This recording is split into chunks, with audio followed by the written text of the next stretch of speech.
berada di kantor Komisi Pemilihan Umum bersama dengan Ibu Yemina Marcella Jemsiret.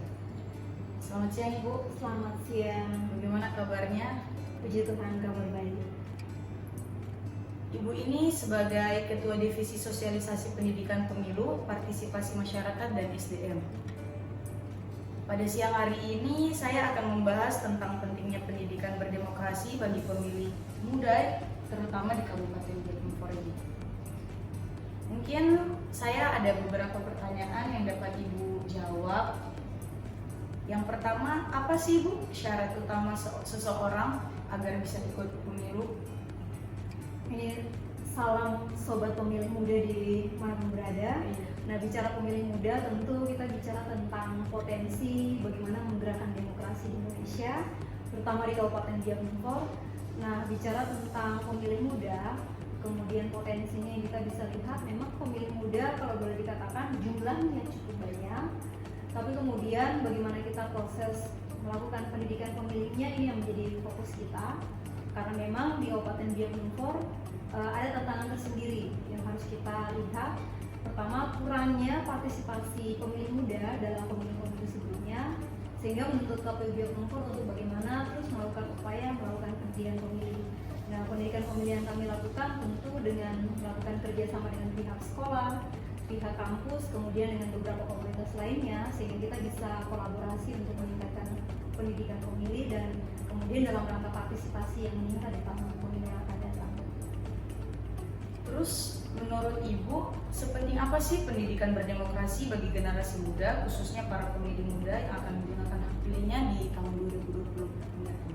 Kalau bicara sepenting apa, jelas bahwa demokrasi menjadi fondasi kita. Tentu pemilih muda yang menjadi pilar demokrasi itu harus bisa punya pemahaman yang menyeluruh tentang konsep demokrasi.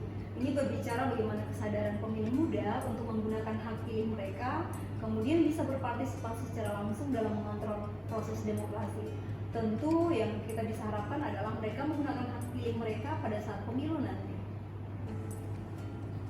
Terus sejauh ini, strategi apa sih yang sudah ditempuh KPU dalam pelaksanaan pendidikan berdemokrasi ini? Kalau bicara strategi, KPU Biak memang harus melihat pasar kita, kemudian ruang geraknya para pemilih muda. Nah, selama ini yang kita lihat memang secara nyata kita ada di dunia nyata, tapi memang kita harus akui bahwa kehidupan pemilih muda ini lebih banyak di media sosial.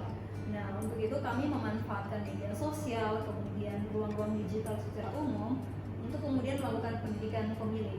Tentu dengan pemanfaatan media sosial yang kita bisa lihat, kalau pasar di Biak kita bisa berbicara dari sisi Instagram, kemudian menggunakan media sosial Facebook, tapi juga kami sampai kepada menggunakan TikTok dan akun YouTube-nya KPU Biak untuk melakukan pendidikan pemilih.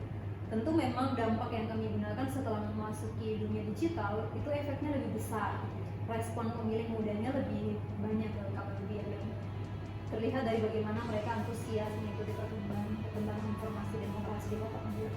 Jadi lebih ke arah digital ya sekarang? Iya, benar. Iya, kita kan harus akui bahwa anak muda sekarang ruangnya di ruang digital.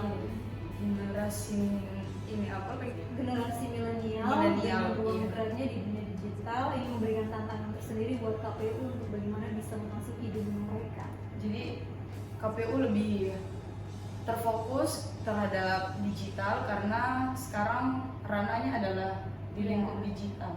Selain kita memasuki ruang digital, tentu memang tadi pendekatan ke sekolah-sekolah, kampus dan lain sebagainya itu menjadi fokus KPU Biak untuk mengetahui berapa banyak sih pengguna media sosial anak muda di kalangan pelajar dan mahasiswa di Biak. Dan pastinya itu sangat baik. Sangat banyak. Satu orang punya beberapa media sosial dan tapi itu menjadi satu langkah positif karena dengan media sosial yang banyak, KPU Biak dalam satu waktu bisa melakukan beberapa kali sosialisasi dan masuk ke ruang publik. Jadi digital juga membantu KPU untuk apa sih namanya? Memberikan sosialisasi dengan waktu yang dapat diakumulasi dengan sesingkat-singkatnya dan juga bisa dilihat ulang. Kalau digital kan waktunya sudah lewat, kita masih bisa melihatnya, bisa mencarinya gitu. Jadi lebih efisien, kemudian kita efektif di banyak hal ya.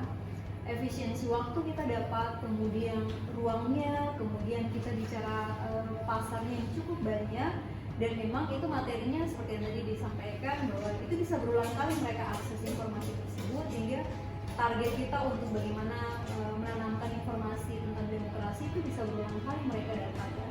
Kalau misalnya kita di ruang yang tatap muka, itu paling satu kali informasi terus pulang dengan banyak kesibukan, informasi tersebut bisa lupa atau dan lain sebagainya. Tapi kalau dengan ruang digital, mereka bisa berkali-kali akses untuk mendapatkan informasi, jadi mereka lebih ingat informasi yang mereka punya, lebih menangkap dan menerimanya lebih mudah. apalagi anak muda sekarang kan bukan hanya audionya saja, tapi kan lagi ke visual kan. Visual, iya. Jadi memang KPU juga punya challenge tersendiri untuk berikan informasi yang menarik, tepat, tapi sesuai dengan perkembangan sekarang kan. Kalau dulu kita ngobrol kayak gini dengan misalnya serius di depan, tapi kalau sekarang misalnya kita harus punya tuntutan lain, bagaimana di dunia maya dengan misalnya konten yang menarik dan lain sebagainya. Agar lebih dilihat dan dengan kita melihat kan kadang langsung kita ngingat gitu, jadi gak usah ribet. Dulu kan kayak kita harus baca, iya, kan? dan itu sangat membosankan. Jadi KPU ditantang pemilih muda bahwa bagaimana KPU harus keluar dari ruang-ruang yang tertutup formal kepada ruang yang sedang terbuka, tapi lebih keren sekarang menurut saya, jadi karena dunia sekarang lebih menarik kan informasi. Benar. Jadi nggak di teks aja. Ya. Terus nih Bu, pertanyaan terakhir dari saya, apa sih pesan untuk generasi muda terkait keikutsertaan mereka pada pemilu serentak 2024 mendatang? Dengan jumlahnya pemilih muda yang cukup banyak tersebar di seluruh Indonesia, tapi terutama di Kabupaten Bilangnongfor, tentu anak muda punya kemampuan besar untuk membawa perubahan baik di daerah atau skala nasional.